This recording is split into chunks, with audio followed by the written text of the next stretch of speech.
प्रथम दिवसामध्ये सगळ्या भक्तांचं स्वागत आहे. विशेष करून ह्या रंगक्षेत्र धामामध्ये आता आपण वरती जाऊन दर्शन करून आलो. सगळ्यांनी गोपुरमचं दर्शन घेतलं व्यवस्थित. त्याच्यामध्ये 14 गोपुरम आहे. 14 गोपुरामध्ये जे सर्वप्रथम गोपुरम आहे ते राजगोपुरम म्हटलेले आहे. तर राजगोपुरमचे प्रसंग असा होतो की जेव्हा मुस्लिम आक्रमकाने ते गोपुरम पाडलं होतं, पण एक भगवान रंगनाथाचे एक अनन्य भक्त होऊन गेले. त्यांचं नाव आहे यतींद्र देशिकन्न. हे वयाचे 85 वर्ष होते आणि 85 वर्ष असल्यानंतर भगवान रंगनाथ नाही का एक दिवस त्यांच्या स्वप्नात गेले आणि स्वप्नात गेल्यानंतर त्यांना सांगितलं की एक माझ्यासाठी विशाल राज गोपुरम पान, जे आता तू रस्त्याच्या बाजूला आहे, ते सगळ्यात मोठं गोपुरम असलं पाहिजे की जे श्री विल्लुपुत्रम जे मंदिर आहे त्यापेक्षाही मोठं पाहिजे, असं मंदिर तू गोपुरम स्थापित कर. त्यावेळेस यतींद्र देशिकन म्हटले की भगवंता, मी एक अतिशय गरीब निर्धन व्यक्ती आहे, तर मी कसं काय हे गोपुरम बांधू शकतो. त्यावेळेस भगवान रंगनाथ मंदिर काळजी करू नको. आणि मग स्वप्नात येऊन त्यांनी सांगून गेले. तरी यतींद्र देशिकांना वाटलं की शक्यच नाही बुवा एवढं मोठं मंदिर बांधणं, 85 वय आणि माझ्याकडून काय होणार नाही. तर दुसऱ्या दिवशी संध्याकाळी पुन्हा श्रीदेवी त्यांच्या स्वप्नात गेली. श्रीदेवी म्हणजे रंगनायकी नाचियार, ती गेली आणि म्हटले तू काळजी करू नको, तू धनाची काळजी करू नको, तू काय कर गोपुरम बांधकाम चालू कर. आणि मग 2 दिवस झाले आणि तिसऱ्या दिवशी पुन्हा भगवंताची तिसरी जी पत्नी आहे भूदेवी गोदादेवी, ती गेली आणि म्हटले की माझ्या पतीची इच्छा पूर्ण कर यतींद्र देशिकांना. आणि मग तिघांना सांगितल्यानंतर यतींद्र देशिकांना नाही का, हरे कृष्ण, आवाज येतो का? तर पहिल्यांदा नाही का भगवंताकडे देशिकांच्या स्वप्नात नाही का भगवान रंगनाथ गेले, नंतर श्रीदेवी गेली आणि मग तिसऱ्यांदा गोदादेवी गेली. आणि मग गोदादेवीनं म्हटलं की तेव्हा जे यतींद्र देशिकांना वाटलं नाही की आपण मंदिराचं बांधकाम केलं पाहिजे, गोपुरमचं बांधकाम केलं पाहिजे. आणि मग त्याने वयाचे 85 वर्षे, त्यांचं शरीर जर्जर होतं, थकलं होतं, त्यावेळेस त्यांनी ते जे गोपुरम आहे ते बांधकाम केलं. आणि करता करता असं धन त्यांना जमा झालं की त्यांना हे पण कळलं नाही की धन कुठून येतं, कसं येतं. आणि 1987 साली, जास्त नाही, 1987 साली त्याने ते 13 मजली, आजच्या भाषेमध्ये 360 फूट आहे त्याची हाईट टोटल, 13 मजल्यापेक्षा जास्त उंचीचं ते राजगोपुरम आहे. आणि तामिळनाडूमधले सगळ्यात टॉप मोस्ट गोपुरम म्हणजे राजगोपुरम म्हटले जाते. तर हे गोपुरम 1987 साली पूर्ण केलं. आणि पूर्ण केल्यानंतर त्यावेळेस हे जे यतींद्र देशिकन होतं त्यांचं वय 96-97 होते, त्यांचं शरीर थरथर कापत होत चालत. तर ते 13व्या मजल्यापर्यंत चढत गेले आणि पूर्ण बांधकाम व्यवस्थित झालं की नाही ते पाहिलं. आणि पाहिल्यानंतर त्याने ते गोपुरम पाहिलं आणि त्याचं अतिशय भव्य उद्घाटन केलं, स्वागत झालं. आणि मग भगवंताला ते धन्यवाद म्हटले की भगवंता, माझ्या वार्धक्याच्या काळामध्ये सुद्धा तुम्ही माझ्याकडून ती सेवा करून घेतली, तो तुमचा आभार आहे. हे मी केलं नाही तर तुम्ही माझ्याकडून ते करून घेतलं आणि त्याचं श्रेय तुमच्या वैष्णवाला तुम्हाला जाते, असं यतींद्र देशिकन म्हणतात. आणि मग हे 336 फुटाचं 13 मजलीचं त्यांनी पूर्ण केलं. आणि त्यावेळेस त्यांचं वय बी पण हे होतं.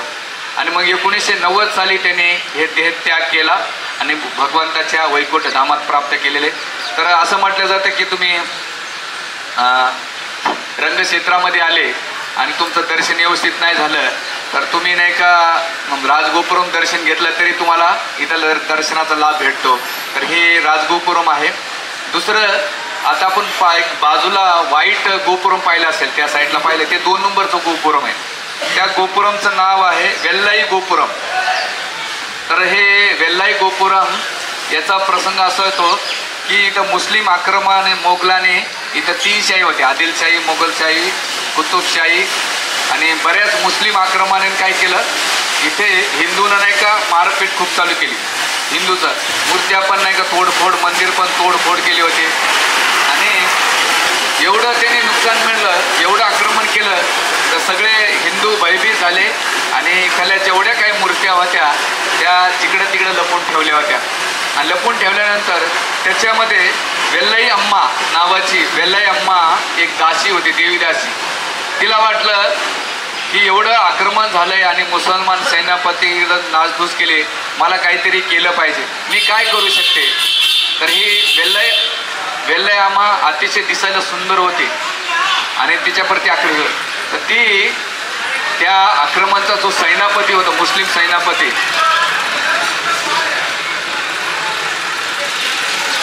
हरे कृष्णा हरे कृष्णा कृष्णा कृष्णा हरे हरे हरे हरे. तर त्यावेळेस ही वेल्लय अम्मा नाही का अतिशय सजून धजून अतिशय सुंदर होऊन देवीदासी ठरवली की मला काहीतरी केलं पाहिजे. आणि मग केल्यानंतर हिने रेशमी वस्त्र धारण केले, अलंकार केले आणि सजून धजून तो सेनापतीकडे गेले. सेनापतीला पाहून एवढा आकर्षित झाला, एवढा मोहित झाला आणि त्याला वाटलं की ही जी वेल्लय अम्मा आहे ही माझ्यावर प्रेम करते आणि माझं पण हिच्यावर प्रेम आहे. आणि तो काम वासनेने एवढा आकर्षित झाला, एवढा मोहित झाला, ती जे सांगेल ते करायला तयार होता. आणि मग ह्या देवीदासीनं काय केलं, तो मुस्लिम सेनापतीला आपल्या अधीन केलं. अधीन केल्यानंतर वेल्लय अम्माला ठरवलं हे जर जास्त काळ राहिला तर जसं सापाला दूध पाजलं तर साप दंश करतो, तसं ह्या यवनावर कधी विश्वास ठेवला पाहिजे, याचा काय केलं पाहिजे, अंत केला पाहिजे. तर करायचं तर काय करायचं. तर एक दिवस हा सेनापती वेल्लय आम्हाला विचारतो की भगवान रंगनाथाची जी मूर्ती आहे, उत्सव मूर्ती, ती कुठं आहे, मला कुठं सापडेल तेवेळेस. त्या वेल्लय अम्मा म्हटली हे जे गोपुरम आहे वाईट, त्या ठिकाणी लपून ठेवलेले मी तुला दाखवते, चल. आणि मग त्या सरदाराचा एवढा विश्वास त्या वेल्लय अम्मावर, देवीदासीवर, तर ती गेल्यानंतर ती सगळं जे रंगक्षेत्राचं दर्शन करतात. आणि मग शेवटी म्हटली की तुम्हाला परवासुदेव दिसतं का, जे गोल्ड आहे सोन्याचं ते दिसतं का. ते हो म्हटले आणि त्याला पुढे करून धक्का मारला आणि ते 12व्या मजल्यातून नाही का त्या सेनापतीला धक्का दिला. आणि धक्का दिल्यानंतर त्याचा तर मृत्यू झाला. त्यांना असं वाटलं की आता माझं कसं वाचलं, तर सेनापती, तर तिथून वरतून असा आवाज काढले तर सगळे जे सैनिक होते, सेनापती वारल्यानंतर सैनिक सगळे पळायला लागले. आणि पळायला लागल्यानंतर सगळीकडे त्यांचं रक्षण केलं. रक्षण केल्यानंतर त्यावेळेस एक संन्यासी होते, त्या संन्यासीची तिथं एक पुजारी होते, पेरियार पेरुमल समाधीस्थित होते. तर ते वेल्लयने एवढं सुंदर काम केलं, ते प्रसन्न झाले आणि म्हटले काहीतरी वरदान माग तू माझ्याकडून.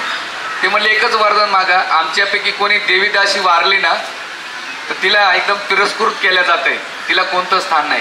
तर भगवंताचं जे किचन आहे त्या किचनमधली जी लाकडी जळतात ना, त्या लाकडीनं त्या अग्नीनं आहे का आमचा अंतिम संस्कार करावा, हे पहिली प्रतिज्ञा, हे वरदान मागितलं. दुसरं हे मागितलं की त्या रसोई घरमधून आणा आणि दुसरं जे तीर्थ आहे त्याचं पवित्र जळ आमच्या अंगावर शिपडावं किंवा आम्हाला ते प्याला द्यावं, मानाचं स्थान आम्हाला भेटावं. आणि दुसरं जी भगवंताची माळा असते ना प्रसाद म्हणून, आमच्या अंतिम संस्कारामध्ये ती माळा आम्हाला काय करा, अर्पण करा, एवढी इच्छा आमच्या पूर्ण करा. आणि मग हे पेरिया पेरुमल जे संन्यासी होते त्यांनी ती इच्छा पूर्ण केली. आणि जी देवीदासी परंपरा होती ती 630 वर्षेपर्यंत चालली. आणि मग 1953 साली ही जी देवीदासी प्रथा आहे ती बंद करण्यात आली. आता देवीदासी जर पाहिले तर तिचं एकच काम आहे, भगवंताच्या प्रसन्नासाठी नाचणं. आज तुम्ही राधारमणला कधी जाताना तर तिथं एक लेडीज नाचतात, बघितलं असेल राधारमण. तर त्या देवीदासा प्रकारमध्ये देवीदासला तुच्छ म्हटलं पण स्पेशली भगवंतासाठी नृत्य करतात. आणि येऊन जगन्नाथपुरीला पण देवीदासीची प्रथा आहे, आता ती पण बंद करण्यात आली. नंतर त्यांना दुरुपयोग करण्यात आला आणि मग त्याच्यामध्ये भरपूर काही झालं. ब्रिटिशांनी ही प्रथा बंद करून टाकली. तर ही देवीदासी आज बी त्यांच्या वंश परंपरेमध्ये ह्या देवीदासी वंश परंपरा आहे. तर त्यांच्यामध्ये वारलं ना तर पहिले भगवंताची माळा, इथलं चरणामृत, महाजल आणि किचनमधलं भगवंत. आता तुम्ही दुपारात दर्शन घेताना लाकडी घेऊन जाताना पाहिले असेल, त्या सेवेकरी लाकडी घेऊन जात होते, तर ते भगवंताच्या किचनमध्ये जात होते. तर त्या किचनमधला जो अग्नी आहे तो अग्नी घेऊन काय करतात, अंतिम संस्कार करतात. तर हे वेल्ली गोपुरम, आणि मग तिच्या नावानं त्या गोपुरमचं नाव काय ठेवलं, वेल्लाई गोपुरम ठेवलेले, जे वाईट आपण तिथं पाहिलेलं आहे. आणि म्हणून ह्या ठिकाणी दिले. विशेष करून ज्या देवीदासी होत्या ते भगवंतासमोर भरतनाट्यम, कथक आणि त्या भरतनाट्याच्या माध्यमातून ते भगवंताचं मनोरंजन करायचे. आणि मग भगवान कृष्णाच्या जेवढ्या जेवढ्या लीला झाल्या ते आपल्या नृत्याच्या द्वारातून प्रकट करायचे. जसं मी काल प्रवचनात सांगत होतो, तुम्ही उडुपी कृष्णाला गेल माताजी, आप इधर आ जाओ, साईडला होते साईडला.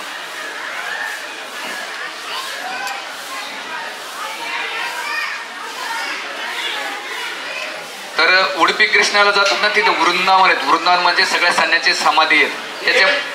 त्याच्या बाजूला ना रोज भगवान त्याची लीला प्रेझेंट केल्या जातात.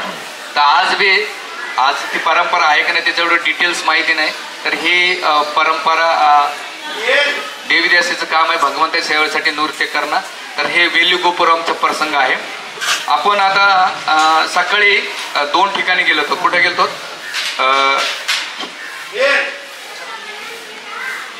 लक्ष्मी देवीच्या मंदिरात गेलतो.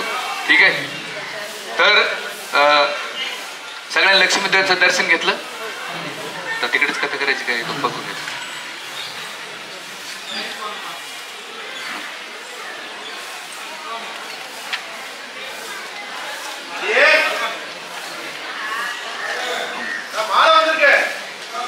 हरे कृष्णा हरे कृष्णा कृष्णा कृष्णा हरे हरे हरे राम राम राम. तर सकाळी आपण रंगदेवीचं दर्शन घ्यायला गेलो. सगळ्यांना दर्शन झालं रंगदेवीचं नाचियाचं. तर असं म्हटलं जात आहे, जो कोणी रंगदेवीचं दर्शन घेतो किंवा रंग नाचियारची दृष्टी ज्याच्यावर पडते त्या व्यक्तीला काय होतंय. आता तुमची दृष्टी पडली का नाही माहीत नाही, पण रंग नाचियारची दृष्टी जर ज्याच्यावर पडते त्याला ज्ञान, शिक्षा, विजय, प्रेम, असीमित धन प्राप्त होत आहे, असे वरदान प्राप्त होत आहे. आणि त्याच्या जीवनामध्ये तर जेव्हा तुम्ही रंगदेवीचं आता दर्शन घेता तर त्याच्या जीवनामध्ये ह्या तर गोष्टीच भेटतात, पण 7 व्यक्ती त्याच्या जीवनात काय करतात, कृपा प्रदान करतात. 7 गोष्टी कोणत्या ध्यानात ठेवा. रती म्हणजे भगवान रंगनाथाच्या प्रती प्रेम. मती आपली चित्त भगवान रंगनाथाच्या चरणाशी लावतात, असं रंगदेवी आपल्याला कृपा देते. त्याच्यानंतर सरस म्हणजे साक्षात आपलं सरस्वती देवी ज्ञानाची कृपा प्रदान करतात. तुम्ही जेव्हा रंगनाथाच्या दर्शनाला ते लक्ष्मी देवी तुम्हाला काय काय वरदान देते त्याची लिस्ट सांगितली जाते, ध्यानपूर्वक आहे का. ठीक आहे. त्याच्यानंतर धीर्ती म्हणजे त्याचा आम्हाला अर्थ माहीत नाही, पण समृद्धी म्हणजे धन संपत्ती प्राप्त होते. त्यानंतर सिद्धी, तुमच्या सिद्धी म्हणजे जे काही इच्छा आहे एकच सिद्धी प्राप्त करायची. कोणती सिद्धी? समसिद्धी हरितोषणम, मला भगवत प्राप्ती व्हावा ही सिद्धी प्राप्त करे. सिद्धी नाही की काय चालू आहे बागेश्वर धाम की जय, ती नाही सिद्धी. सिद्धी म्हणजे भगवंताची प्रतिप्रेम व्हावा आणि भगवंताची कृपा भेट, ही सिद्धी. त्याच्यानंतर श्रिया म्हणजे लक्ष्मी देवीची सेवा, म्हणजे सगळं श्रेय धन तुम्हाला प्राप्त होत आहे. असं रंग नाचियारी नाही का तुम्हाला दृष्टी प्रदान करते. त्यामुळे तुम्ही जेव्हा जाता त्यांच्या समोर तर त्यांना एकच म्हणायचं आहे. तर रंगदेवीला कसं प्रसन्न करतात माहिती आहे का. तर एक त्याच्या समोर रंगनाथाचं नाव घ्यायचं, हे रंगनायक रंगनाथाचं नाव, त्याच्या पतीचं नाव घेतलं तर तिला वाटतं माझ्या पतीचं नाव कोण घेतलंय ते बघतात. आणि जेव्हा तुम्ही रंगनाथाच्या समोर जाता तर कोणाचं नाव घेता, रंगनायिकेचं नाव घेतात. अरे माझ्या प्रियेचं कोण नाव घेतलं, जसं राधाराणी. तर हे दोघं एकोणेकाला प्रसन्न करण्याचे फॉर्म्युले ध्यानात ठेवा. ठीक आहे. तर हे इथं भेटतात. आणि असं म्हटलं जात आहे ज्याप्रमाणे घोडा पळतो त्याच प्रकारे लक्ष्मी देवीची कृपा ज्याच्यावर होत आहे त्याच्याकडे ही भरभराटीची घोडा पळतो.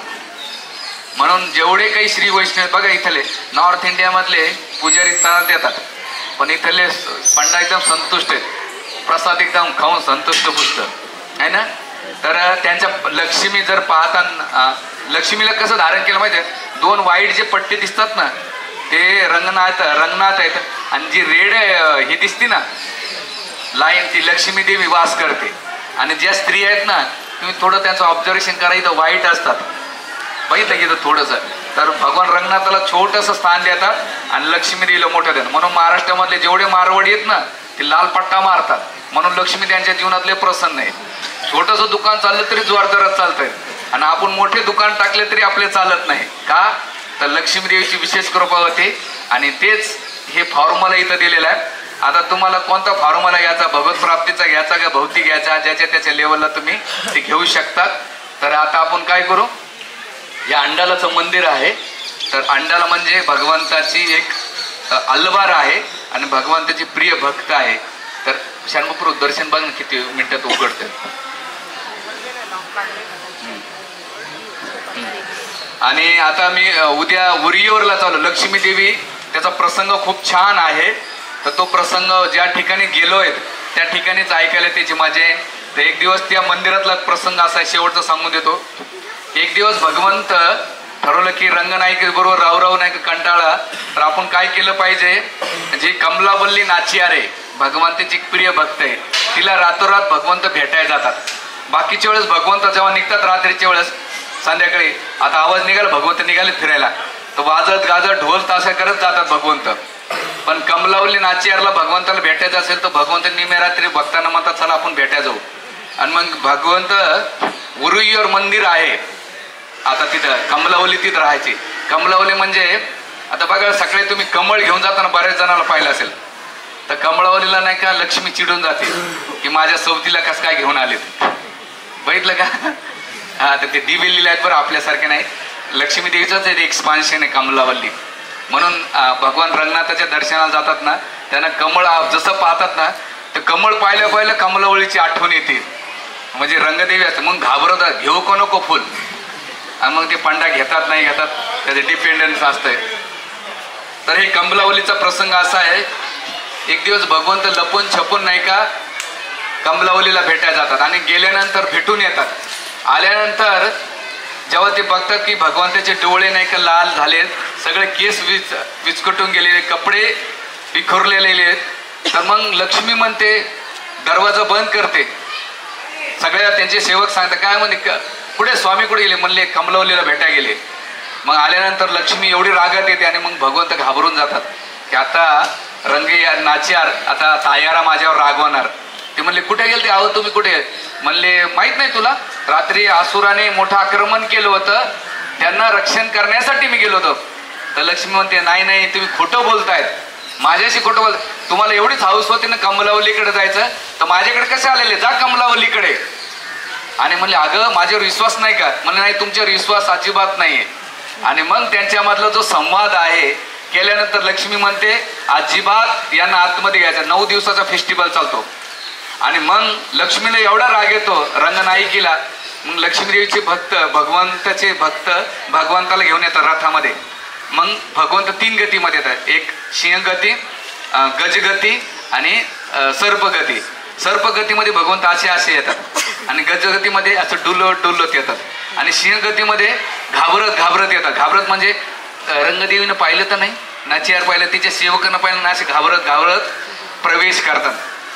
आणि मग प्रवेश केल्यानंतर लक्ष्मीदेवी इशारा करते भक्तांना की आता या भक्तावर काय करा, दूध दही लोणी फळे फेकून मारा.